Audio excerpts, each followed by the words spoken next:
Carl from Last Bell Boxing down at Shinfield Gym, somewhere in the middle of Derbyshire. Joined by Jack Mantell, who I'm going to class as a Nottinghamshire lad. So it's nice, see some Nottinghamshire lads do come cross-border. How's it going, Jack? Yeah, I'm doing well, mate. How about yourself? All good, all good. Thank you for the geography lesson before we started the interview. Much appreciated. So, obviously unbeaten at the minute. Yeah. Fairly new to the pro game. Yeah.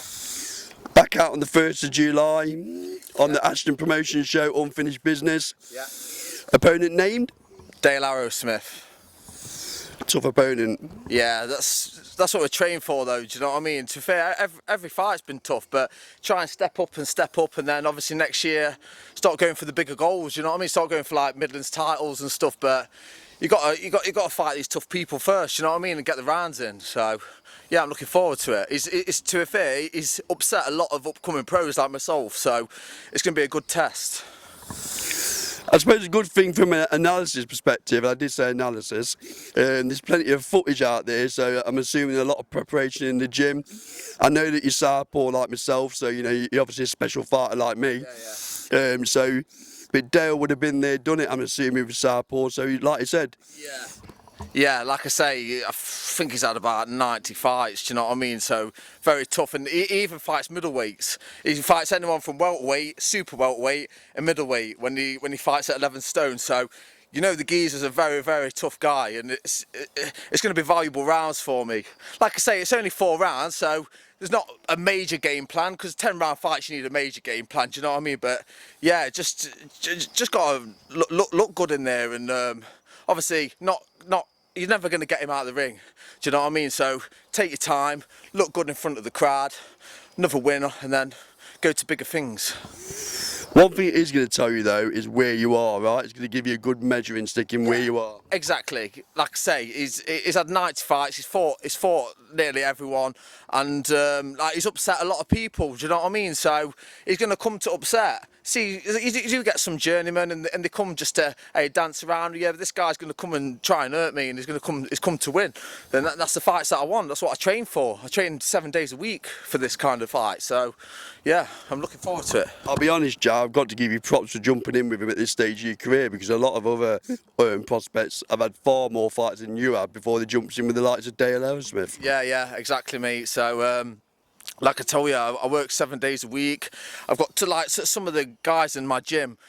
They've come from the amateurs as well, amateur champions, and do you know what I mean? You're sparring some of the best, so it really helps you with your training and stuff. So yeah, look, everyone spends the hard-earned money to come and watch me, and I don't want them just to do someone that's going to dance around. I want someone that's come to win. And then if I do lose, I'm going to take it as a lesson. I'm not going to take it as a loss. I'm fighting a tough guy. If he beats me, back to the drawing board, and we go again. All my supporters are there to support me. It doesn't mean that people go like too fixated on undefeated records. Do you know what I mean? I'm not in the game for that. I'm here for the legacy. So if I lose, I lose, but I'm here to win. Do you know what I mean? But it's going to be a lesson either way. Refreshing to hear that, Jack. Yeah. Honestly, I believe that's the way you should approach your career. You know, learning fights, and boy, would this be a learning fight, so props to you. So let's look forward then. So obviously you get the win in Ardeston Hall, Derbyshire. What's next for Jack 2023? What else are you looking to do?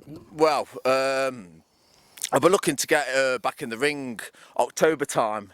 See, I've missed a few. Like, I had operation in January, so I've took a bit of time to get back into it. So this will be my first fight of the year.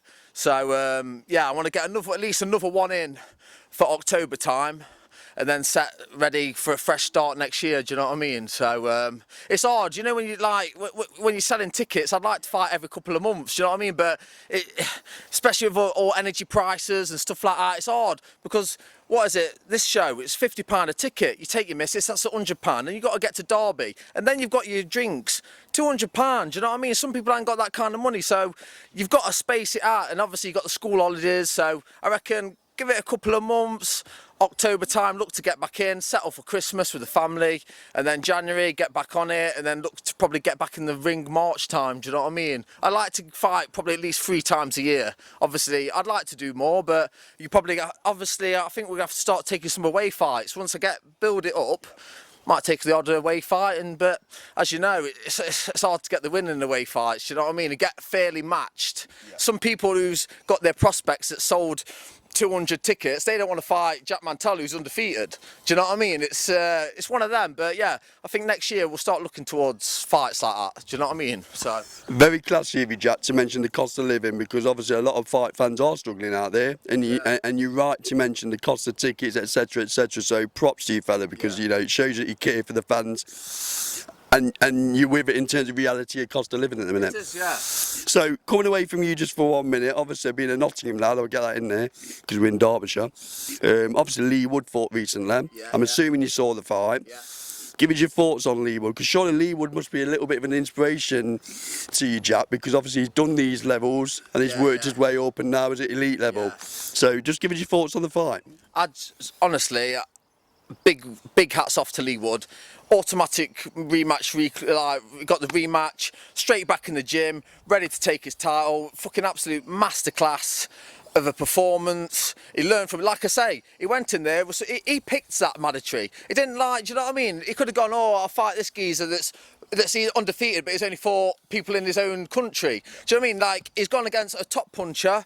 Yeah, he come unstuck, but he didn't lose, he learned. Do you know what I mean? So, really, hats off to him. And can I just say, you know, people like Lee Wood, they started in little shows like me. He's fought at Harvey Adden. Do you know what I mean? And he's built up like us up and coming. We need that support so they can get we need the next Nottingham World Champions and stuff. Do you know what I mean? So, like, honestly, yeah, hats off to Lee. Really, he did amazing. But one thing I don't like as well, he's done all that hard work and then he's got straight into a mandatory 3 days after. Do that in the heavyweight division, because it's getting a bit of a shambles at the minute. He's done all that hard work and he's like literally just had a rest, 3 days. Oh, you've got a mandatory. Oh, sound. They need to do that in every division, could I just say. Great words, Jack. Great words. Okay, thanks for talking to Last Bell Boxing. Good luck on the 1st of July, fella. And we look forward to speaking soon. Can I just say as well, obviously with the cost of living crisis again, if I want for these guys, I won't be able to do it. WF Construction, HC Installations, Coach Cordwell, DWS, Corrigan's Kitchens, Desired Lawns. Literally, our brain scans cost us £1,000 a year. Obviously, I've got a family, I've got 3 kids, I've got to keep a roof over my head. New gloves, like I've literally got my running trainers. That's £1,500 I've spent, and I would not be able to do it without these people supporting me in my local community. So I want to thank you very much. Class that, Jack. Class that. Thank you very much. Cheers.